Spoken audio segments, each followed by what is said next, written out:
The knock came at 7:14 on a Tuesday morning. I know the exact time because I was standing in my kitchen in Mississauga, still in my robe, watching the coffee drip into the pot, and I had just glanced at the microwave clock when I heard it. 3 knocks. Deliberate. Not my neighbor. Not a delivery. I looked through the peephole and saw 2 people in dark coats.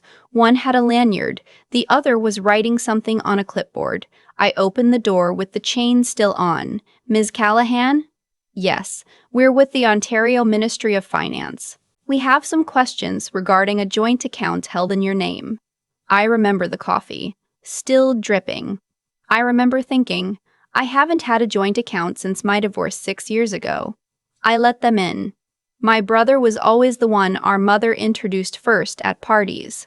Not because he was older, I'm older by 3 years, but because he was the one she was proud of, in a way she wanted other people to see. He worked in finance, which in our family meant something. He wore good shoes. He knew which wine to order. He had, as my mother once told her book club while I was in the next room loading the dishwasher, a head for things. I was the one with a head for other things. Practical things. The kind of things that don't come up at dinner parties.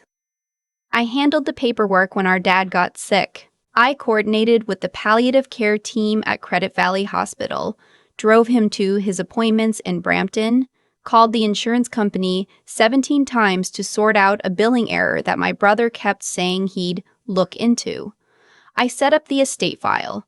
I organized the digital passwords. When Dad died, I was the one who stayed at the house for 3 days to help my mother sort through his office, while my brother flew in for the service and flew back out the next morning because he had a thing. I didn't resent it. That's not entirely true. I told myself I didn't resent it, which is a different thing. My mother would say, "You're so capable, Renata." And she meant it as a compliment. I know she did. But somewhere around the 4th or 5th year of being capable, I started to understand that capable was just the word we used, so no one had to feel bad about handing me the hard parts. My daughter Lily was 14 when all of this started. She was quiet and funny and absolutely miserable in math class, and deeply in love with the idea of becoming a marine biologist, which I thought was wonderful and which my mother thought was a phase. Lily had my dad's patience and none of my brother's ambition, and I considered that a point in her favor. We had a small house in Mississauga, bought it after the divorce, nothing fancy, but mine. A backyard with a deck I'd rebuilt myself over 2 summers.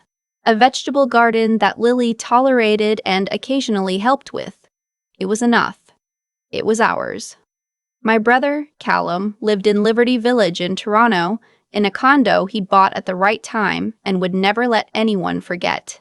He was 42, never married, and had recently, in the way that people sometimes do when they hit 40 and start feeling something they can't name, decided to start a business. Not just any business, a platform. He used that word constantly. He was building something in the sustainable food space, he said. Farm-to-table logistics, connecting local Ontario producers with urban consumers. It sounded real. It had a website. There were mock-ups. What there wasn't, it turned out, was enough capital. I found this out not from Callum, but from the 2 ministry representatives sitting at my kitchen table while I finally poured my coffee. The account in question was a business account.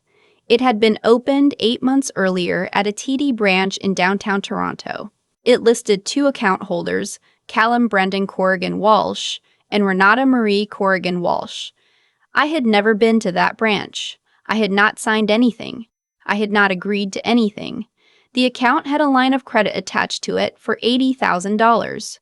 Most of it had been drawn down. I set my coffee cup on the counter very carefully and said, "I'm going to need a moment."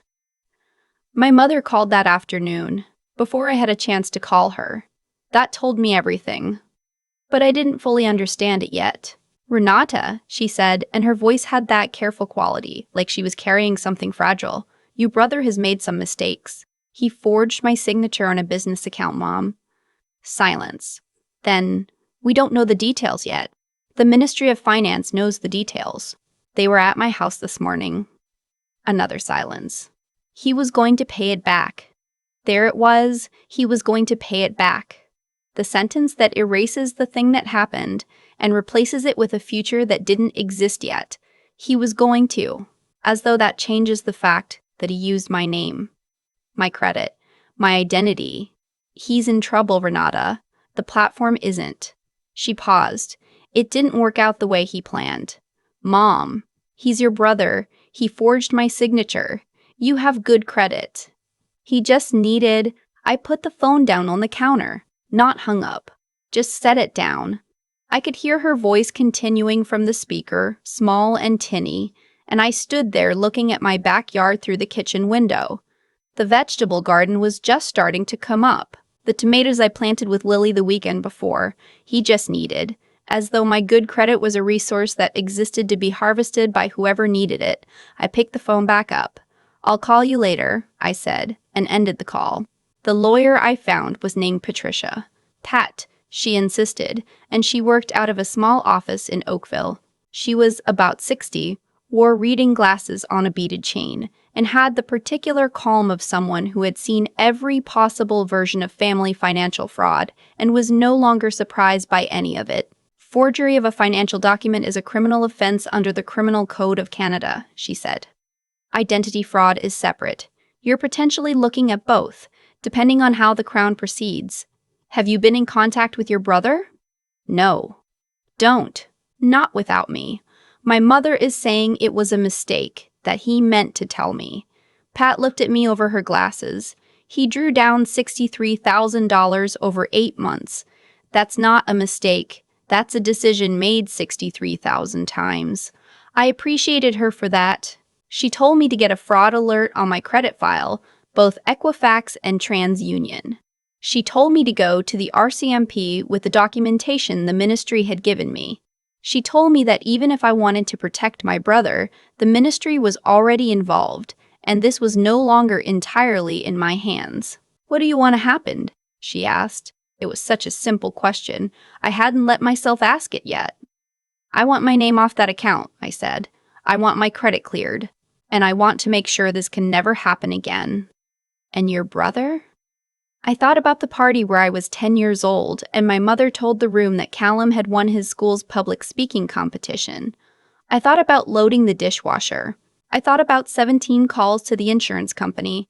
I thought about Lily in the back seat on the way to my dad's last chemo appointment, doing her homework quietly so she wouldn't disturb him.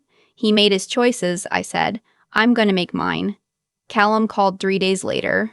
I let it go to voicemail. The message was 4 minutes long, and I listened to it twice, standing in my car in the parking lot of a Loblaws in Mississauga. He was sorry. He'd been planning to tell me. He was going to make it right. The platform was still viable if he could just get through this rough patch. He needed me to tell the ministry it was a misunderstanding, just a miscommunication. He'd add me properly to the documents, retroactively, and it would look like everything had been done correctly all along. Renata, he said near the end, if you report this properly, you're going to destroy the family. Is that what you want? Over a business loan? I sat in that parking lot for a long time, over a business loan, as though I was the one making choices that had consequences. I called Pat and told her I wanted to proceed with filing the report. My mother stopped calling for a week. Then she called every day, sometimes twice. The calls fell into a pattern. First, she would try sympathy. She understood I was upset. She knew this was hard. Then she would try perspective.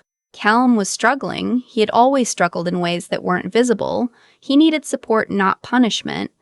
Then, when I didn't shift, she would move to the thing she'd always moved to when the other approaches didn't work. You're the strong one, Renata. I'd heard it my whole life. Strong one. It had always sounded like a compliment. Standing in my kitchen at 34, with a fraud investigation underway and a 14-year-old daughter who had started asking quiet questions I wasn't ready to answer, I finally understood what it meant. It meant, you can handle it, so we're going to hand it to you. It meant, your threshold is higher, so we'll raise the bar. It meant, we need you to absorb this so we don't have to. Strong one, what they meant was, convenient one. Mom, I said, the 4th or 5th time she said it, I love you, but I'm not doing this anymore. Doing what? Being the one who absorbs it? She was quiet for a moment. He's your brother, Renata. And she's my daughter, I said. Lily is 14. She's watching me. And I'm not going to show her that the way you deal with people who use you is to let them keep using you. I hadn't planned that speech. It came out fully formed from somewhere I hadn't looked in a long time. My mother didn't say anything for a moment. Then she said, "You'll regret this." Maybe I would, but I knew very clearly that I would regret the other thing more. The RCMP investigation moved slowly, the way these things do. Pat kept me updated. Callum had hired a lawyer of his own, which told me something about how seriously he was actually taking this versus how seriously he performed taking it on the voicemail. What neither Callum nor my mother knew was what Pat called my documentation position. When my father had gotten sick, I had started recording everything, not out of suspicion, just out of exhaustion. When you are managing one person's medical crisis while working full-time and raising a child, your memory becomes unreliable. So I started recording calls, saving every email, taking photographs of documents. It was a habit, a coping strategy. I'd kept doing it after he died because by then it was just how I operated. 6 months before the ministry knocked on my door, Callum had called me to talk about a new opportunity. He'd been vague, excited, a little manic in the way he got when he believed in something. He'd mentioned needing a strong co-signer, someone with solid credit. He'd asked obliquely whether I'd ever consider investing in his work. I'd said I'd need to know a lot more before making any financial decision. He'd changed the subject. I had recorded that call, not because I suspected fraud, because I recorded everything.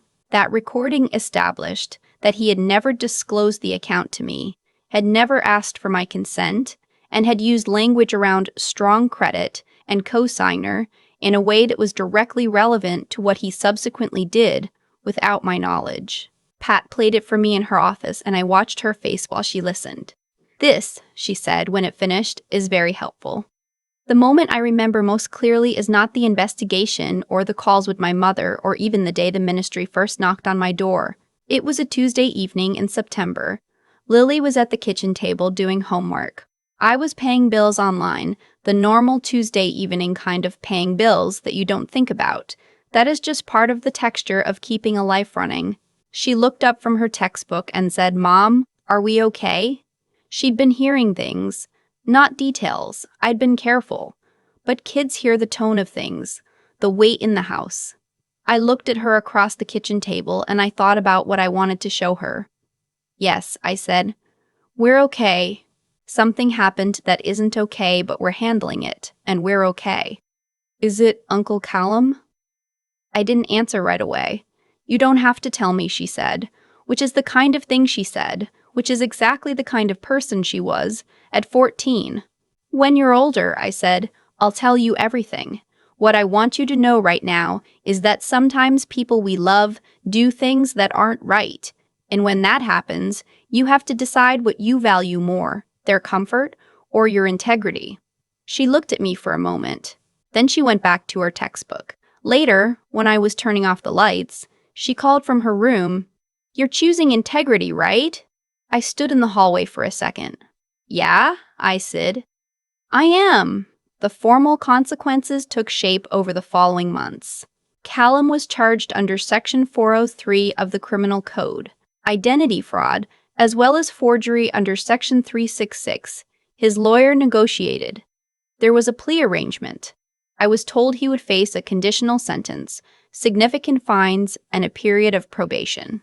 He would not go to prison, which I had mixed feelings about, and which I decided was not mine to have strong feelings about, because I am not the Crown, and the Crown had made their assessment.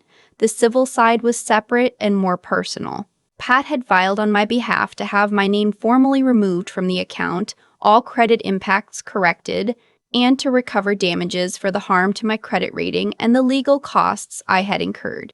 Callum's lawyer pushed back. For a few weeks, there were letters going back and forth that I made myself not read until Pat had already read them and translated them into plain language. Then one afternoon, Pat called me and said his lawyer asked if we were looking to settle. I had been waiting for this. "What did you tell them?" I asked. I told them I'd relay the question, so I'm relaying it. Are you? I thought about it for exactly as long as it deserved. Tell them I want full acknowledgement of what happened in writing, complete credit remediation, and all legal costs covered. And I want something in writing that can never be used to suggest this was a mutual misunderstanding. That's a hard line. I know. His lawyer isn't going to like it. His lawyer isn't going to like it. His lawyer can express that to him directly, I said. That's what I want. Pat was quiet for a moment, and then she said something I wasn't expecting. Good. Callum signed the agreement in November. Full acknowledgement in writing that the account had been opened without my knowledge or consent. Complete legal liability on his side. All my legal fees covered. My credit profile was corrected by January, both bureaus, clean, as though it had never happened, except that it had happened and I would always know that. My mother did not come to Christmas that year. She called on Christmas morning. The call was short and painful and honest in the way that calls sometimes are, when the careful performances have finally run out of material. She said she felt caught between us. I told her she didn't have to be caught.